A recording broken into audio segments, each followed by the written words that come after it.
Natera ng'okyali mulabye ate era ng'olimuwuliriza mulungi owa Projan Media TV kugamba oli w'amaanyi era okolera kyaddala okubanga olikinga n'okomentinga nawe abadde tunaba subscribinga no subscribinga kugamba okola kyamaanyi.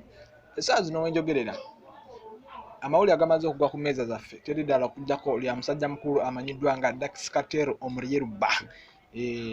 Ye style gy'akosa ndowooza ogiwulidde, Dax Katero Omulyeruba on. Dax Katero Omulyeruba twakiteekako emabegako awo nti yali adetinga mwana muwala amanyiddwa nga Momo 19. Momo 19 mukozi era TV presenter akola ku BBS telefina ey'Obwakabaka bwa Buganda.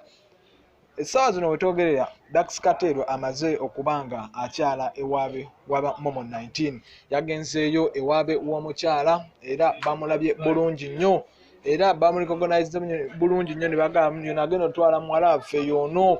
Dax Katero agenze n'akyala bulungi nnyo era atutteyo obudomola bwa juice, musajja wa byakunywa atutteyo obudomola bwa juice n'atwalayo blue band ebintu ng'ebitwala naye just tagenze kwanjula naye just agenze kukyalayo bukyazi ewaba Momo 19 bategeere nti no muwala waabwe ali safe, alina omusajja omuyimbi, omusajja ategeera ensonga za laavu, omusajja ategeera buli kimu. Emabegako awo Dax Katero yali apostinze nga omwana ono ali lubuto ate nga kyo kituufu Momo 19 ali lubuto lwa Dax Katero Omulyeruba on. Ekyo kyali kyamala dda okulabibwako emabega ng'omuwala ye ali lubuto.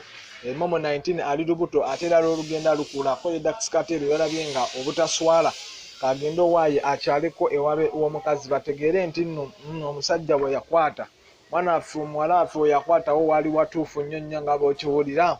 Era kaga amawulire amasaga kagwawo aga Dax Katero okubanga agenze n'akyala ewabe w'omuwala ayitibwa Momo 19.